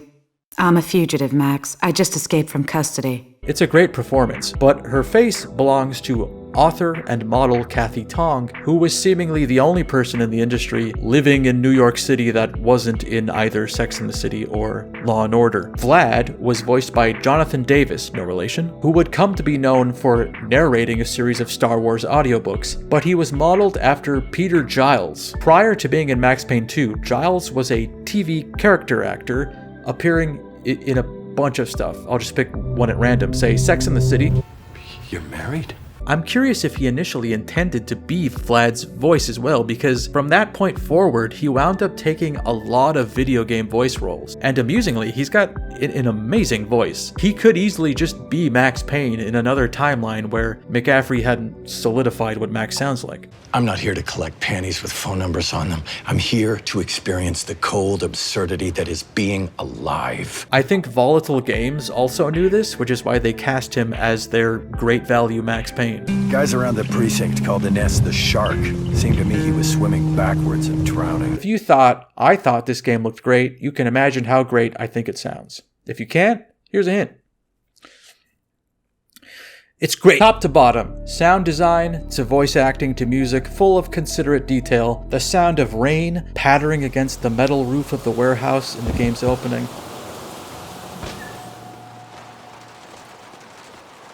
The sound of Max and Mona so hard it invades his nightmare. How do you make the iconic Max Payne theme song even more melancholic and haunting? I guess you get a member of Finnish symphonic metal band Apocalyptica to play the cello for it.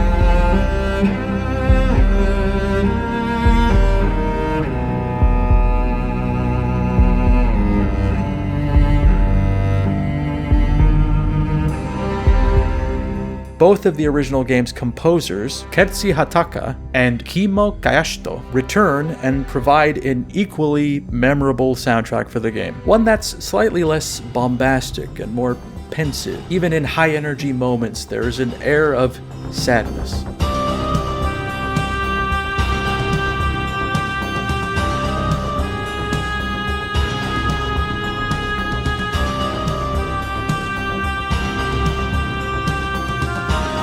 For the segments of the game where you play as Mona, the soundtrack switches styles and motifs. It becomes a little sexier, more befitting a spy thriller from the 60s, incorporating electric guitar and sampled drum beats. It further supports the almost escapist infatuation Max has with her.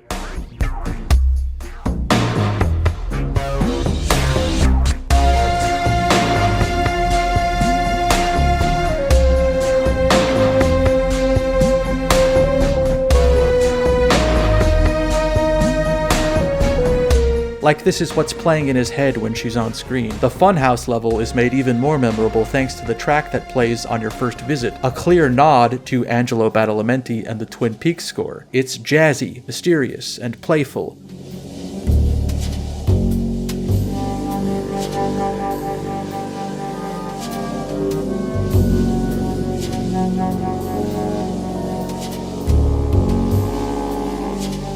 One of the quirkier aspects of this game's soundtrack comes with its needle drop ending theme, a song called Late Goodbye by Finnish rock band Poets of the Fall. Everything about the song's implementation just reeks of Remedy's touch. The song is partially responsible for the band existing in the first place. Basically, Sam Lake wrote a poem that he then handed off to his musician friend, Marco Saresto, who got some pals together to reinterpret it as a song that wound up being Late Goodbye. A year later, it would become their first single as an official band. It even charted in Finland for a while. Characters in the game reference the song, humming or whistling it to themselves, in a way that makes it seem like the song isn't so much real as it is a shared delusion, a fake rock song that everyone knows but Max. And we keep driving into the night.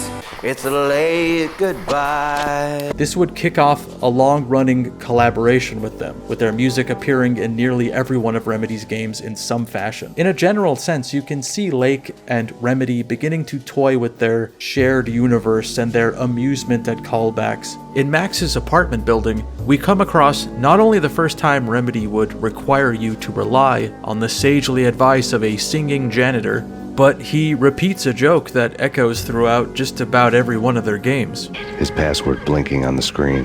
665. The neighbor of the beast. Oh yeah! 667.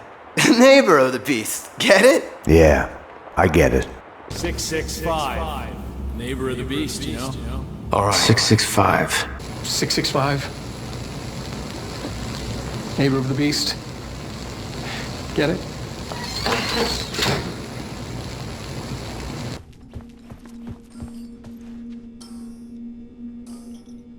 And my lies lonely. So which one is this? Hard Target. Ah, yes. Mass. Does it also have a more inventive literal title? I don't know, Elusive Goal? Well, that's disappointing. Yeah. I imagine this one's probably easier to understand, given it's in English. Do it today!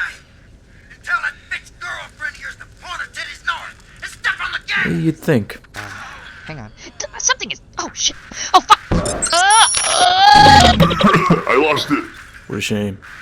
So these movies are pretty violent, huh? Well, yeah, but they're a lot deeper than that. I mean, the stylized violence in Wu's work is really just a vessel that holds a core philosophical idea, usually presenting a character struggling to undo or correct some moral failing in a world that resists them at every turn. I think I see what you mean. So, what's happening now? Jean-Claude Van Damme punched a snake in the face. Oh, what's the snake mean? What do you mean mean? It's a fucking snake.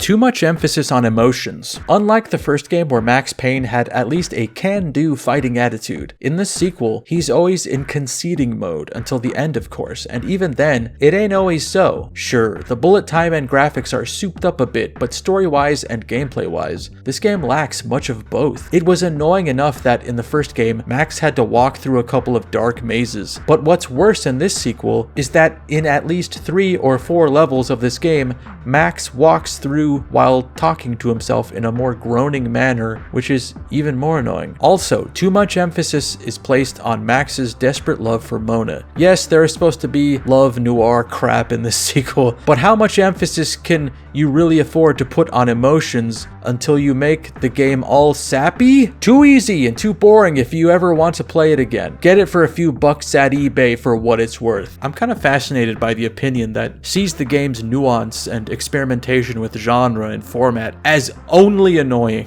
The game attempting to rise above a linear shooting gallery into a heartfelt love letter to various media is so pants-pissingly frustrating that 3 guys on Amazon have to hear about this. Much like Max smothers his demons with alcohol and a badge, you can't go on hiding from your emotions in video games. Sooner or later, it catches up. Way worse than the first! I bought this game for $1 brand new, and much more would not have been worth it. I loved the first Max Payne. The story and gameplay was great and challenging and long. This one had a terrible story, and they changed a lot of things to be worse than the first. The weapons are much worse, and Max isn't as ironic and funny. There is basically no plot.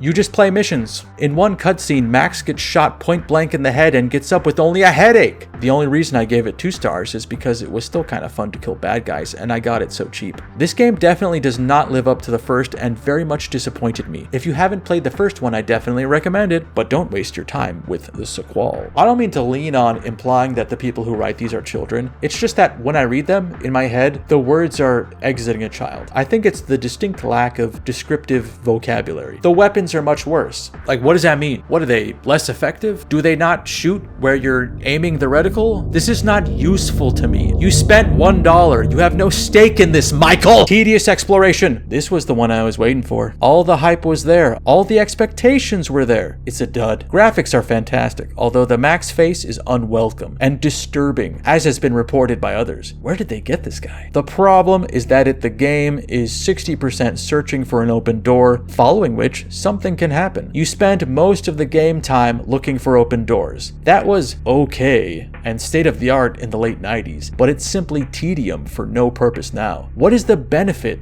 of me checking 18 doors to see if they're openable? There is no gameplay added. It's simply an annoying stall until gameplay progresses. The most adventurous level is visually amazing, the funhouse, yet you go through it without a shot. What's going on here with game design? Maybe there's something calming at level 3?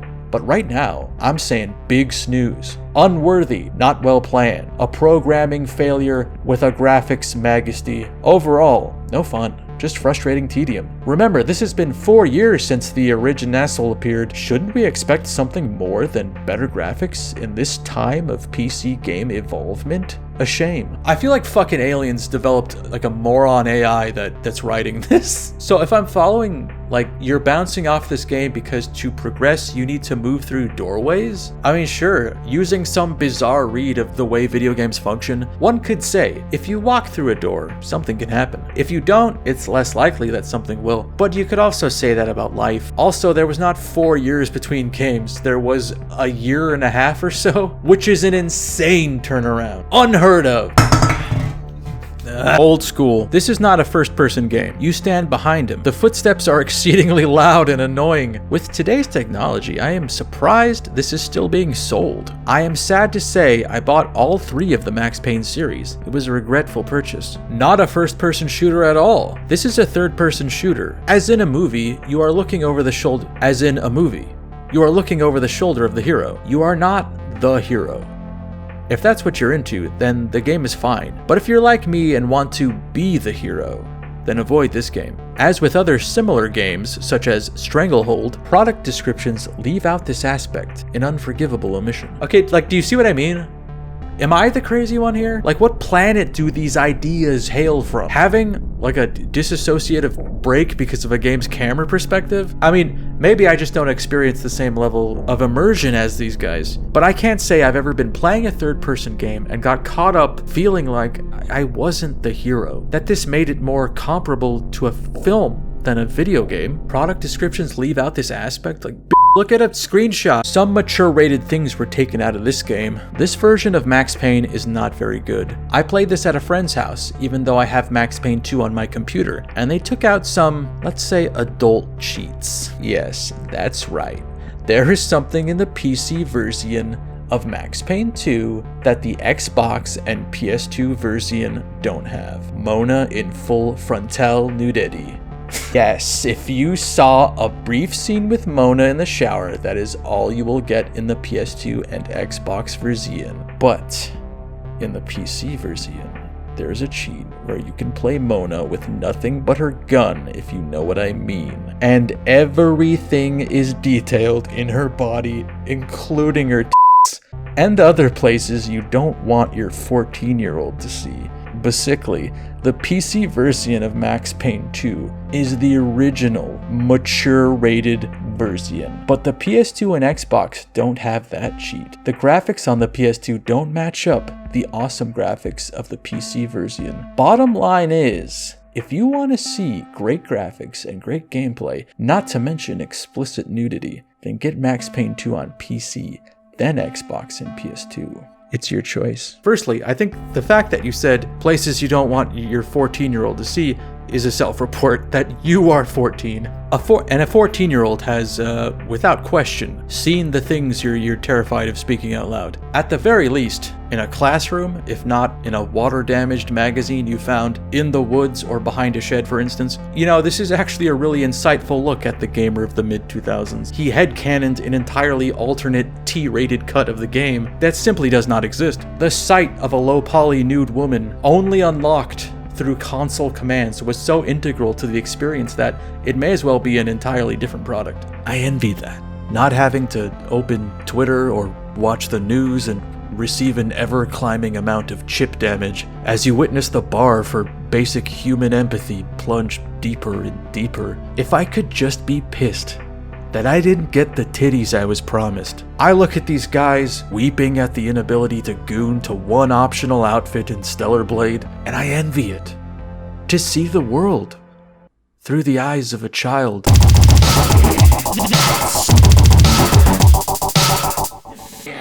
Max Payne 2, The Fall of Max Payne 2, has an odd place in gaming history. Critically lauded, yet sold far worse than its predecessor. It avoids repeating itself by swapping inspirations and attempting subtlety, but perhaps overestimating the intelligence and attention span of the millennial gamer. Its story is relatively simple but told unconventionally, and full of double meanings and hidden agendas. Is it better than the first one? Probably not, but the original Max Payne is an unrepeatable labor of love. It's plucky, with an indie spirit, full of every idea its creators had all at once, because who knows how many of these we'll get. There's an unbridled, untamed nature to it, channeling the full force of a basement full of nerds. What's the next move after you've proven yourself? Hold on to the past or let go? It's not entirely accurate to say that this sequel is not as, shall we say, baroque in its tone, so dark and tragic that it tap dances on the border of parody. It's just more deliberate with how it does it.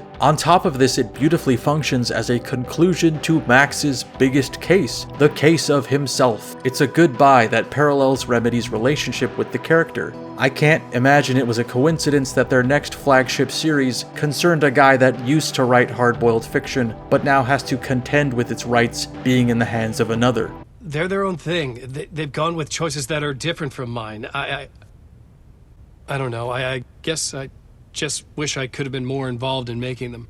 I don't think of myself as someone that is prone to, I guess, brand loyalty with video game publishers and studios. Everyone's got oopsies, attempts to leap onto a fad, failures at reading an audience. Everyone does one for them, one for me, or sometimes three for them, one for me, and so on and so forth. But I will say, this game solidified my continued, for now, interest in anything stamped with Remedy. Both Max Payne games had such a distinct voice and reverence for what video games could be capable of, that they immediately planted hooks in me. Its gameplay on the first available difficulty is noticeably more interested in having you do cool things than truly testing you, but the unlocked difficulties impart a similar trade-off of feeling like a god one moment and an insect the next, making me wonder if the only reason it was gated off in the first place was to make up for its length. I'm by no means good at video games, or would attempt something like a speed run, but out of sheer curiosity and desire to continue playing this game, I attempted to make it through the game on the hardest difficulty as quickly as possible, and I managed to do it in under 3 hours. This is not a flex, this is corrupted data. I'm saying it's an anomaly that this happened. I guess it's in some way complimentary that the biggest frustration I experienced with this game, apart from being soft-locked by Vinny getting stuck in a doorway, was that I really wanted to keep playing the game when there was no more game to play. I'll never tire of hearing Max's voice. The link between McCaffrey's voice and the character is stronger than any face he's had, and it's legitimately sad that I'm not likely to hear him say new things outside of me, chopping up things he already said in order to have him say piss jokes.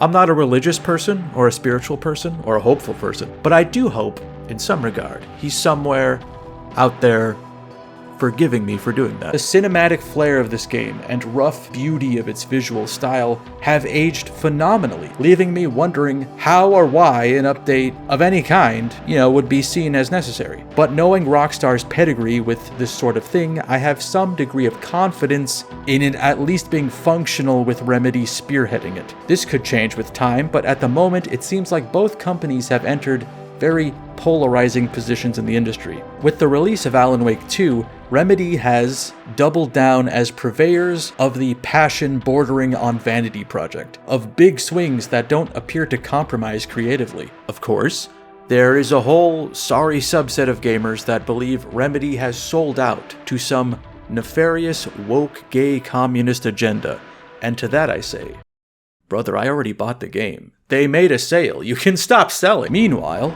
Rockstar and Take-Two grow restless in their lair, bloated by all they've eaten, requiring more and more fuel to operate the hydraulics of their spider limbs, with their end goal being presumably a version of Grand Theft Auto that can run on auxiliary power until the franchise's original fanbase dies of old age. There's something sort of disquieting about that, knowing that at this rate, GTA 6 is probably the last GTA I'll be alive to see.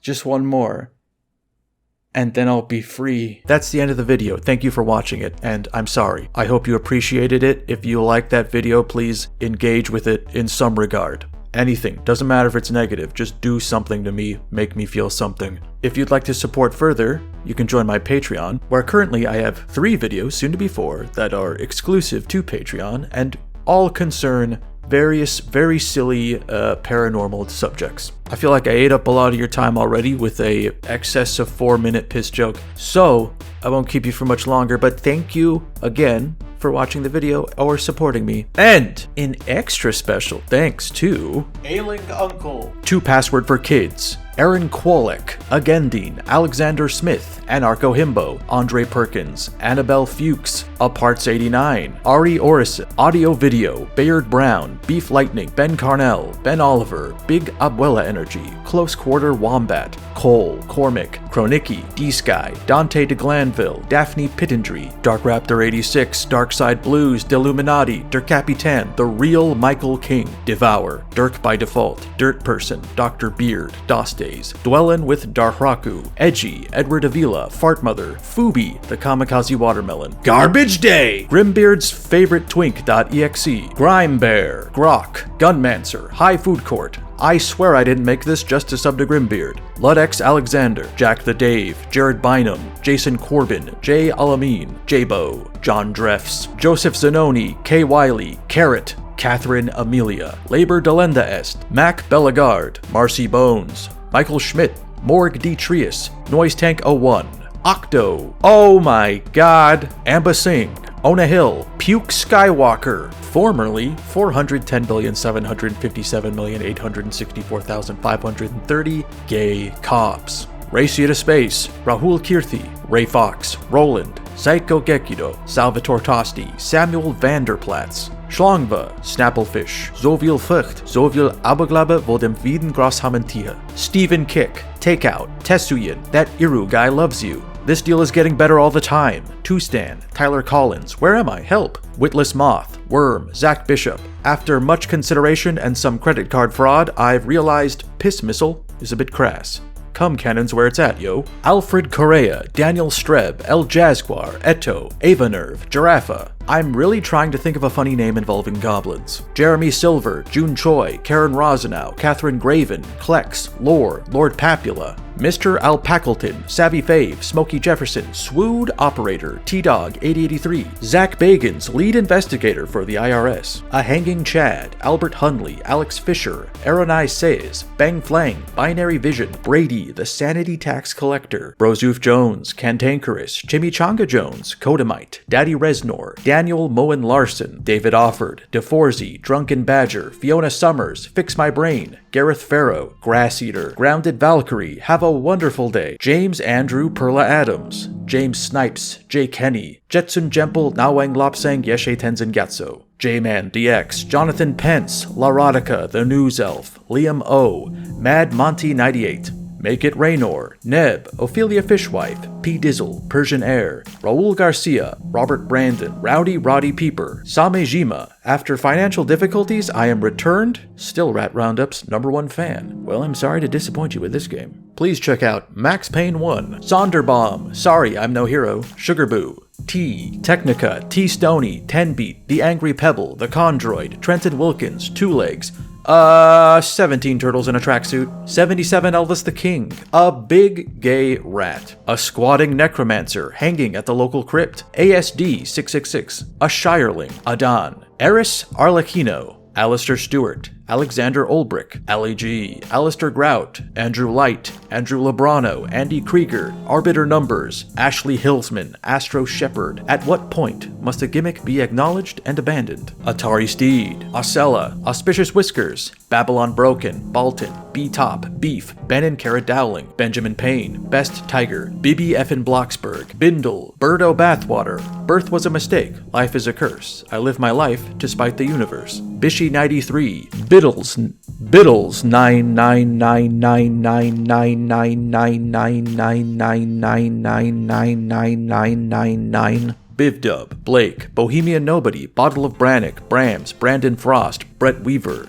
Briefly, Buckshot Papaya, Burps Wimbledon, Caleb Zane Kelly, Case, Cerberus Arms, Crisps 989, Christian Marshall, Christopher Garcia, Christopher Lawrence, Clayton Joe Freund, Colby, Cole Bramlett, Cole Beep, Captain Jax, Cult of Lita, Cyborg Number Blue, Danny Kilpatrick, Danny Summerlin, Daphne, David Fromke, David Harpstrite, Dazed Clockwork, Denny J.A., Destriga, Devana Upperock, Dickie Tater, Dirty Space Rat, Tastes Like Dom, yes that Dom, wait, no not that one, the other Dom. Dr. Grimbeard's Dino Nuggy Suppository Surprise, Drowkin, Dunny Zero, Eben Hollub, Eben Sullivan, Ender, Ethan Blue, Eudiptes, Everyday, Once a Day, Give Yourself a Putty, Evie Wrath, Eyeballzilla, 15 gargantuan low-poly rats listening to Jungle, Flame 5029 Neo 8, Frank Orifice, Fried Potato, Fried Zombie, Frolics with Bunnies, Fuzzy Tingle Times, Game is Good, Gavin, General Klazara, Ghoul Baby Bond, Gloomerous, Goofy Touch Me, Graham Ferguson, Grimby's My Big Baby Boy, Gumpy Wumpy,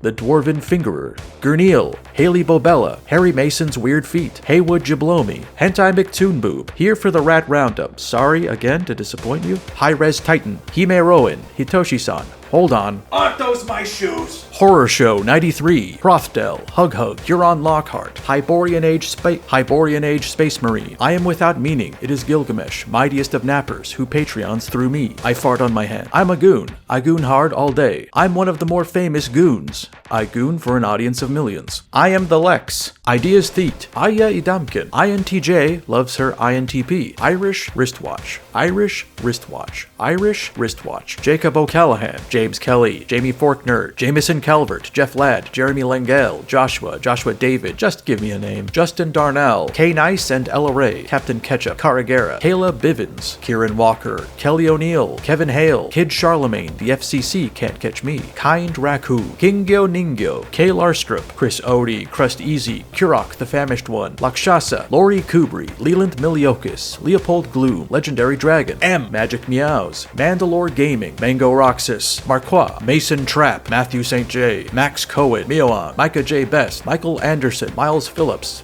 Fuck more sharks. Mother Destruction. Mr. Ducky Quack. Mystical Lint. No Stars. Next 42. Nick Hill. Nick Hooper. Nick Timmons. Nicholas Polestar. Nuclear Sun. Noel Rom. Oliver Marshall. Opichi Kostra. Origami Zergling. Palanquin Noble. Paranoid Vampire. Pathetically Hopeful. Paul Blart Mulga. Paul Fierce. Pazuzu. Philip Woolley. Philip Coffee. Pickblick. Picture. Pago Daddy. Radia. Replicant. Ruibi Somem. Scofflaw. The Sussiest Baka D. Sentient Turtle. Shadanon. Shade. Shaky McCourt. Sean the Prawn. Sweaty Ball Shack. Silatixo. Slaytonic. Some dumb queer named May. Soy Flowers. Spooky Schaefer. Startide. Suzuya Rose. Team R, Tegan, the Clay Pigeon, the Supervisor, Threadmuter, Tori, Tucker Donovan, Cutant Meanage Needle Teetle, V, Van, Val. I've bribed this YouTuber to make rat noises at you. Vince Van Diesel, Vincent Cronin, Whirling in Rags, Wintermute, Wolf Chalice Logician, Wudgie, Your Boy Weeaboo Jones, Zanga PF, Zdenek Benez, Zen, Zagingu, Zombie Fever, Zoop de Whoop, and Zuli, the Little Blue Kobold, for being a patron at the tier where I read your name. And the rest. Alright, look, I know this one's late. I got a lot on the plate here. A lot coming down the tubes. So I got the Patreon video coming up next. That'll be cool. In which I visit a real haunted location that I signed a waiver not to film in. But I sign a lot of shit. And then there was I gotta do the poll winner, which was Shadow Man. So Shadow Man will be coming up next. And then a secret project, which if you are on Patreon, you may have a better idea of what that will be. But anyway, I feel myself getting sick, and I needed to record this as quickly as possible before it affected my voice. So unless this illness spreads to my hands and my mind, I must get back to work. He has used you to have no choice. He was my only hope. Show you how powerless I am. Whatever you are, I command you. You understand me. I'm only a head, and you're whatever you are.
Well.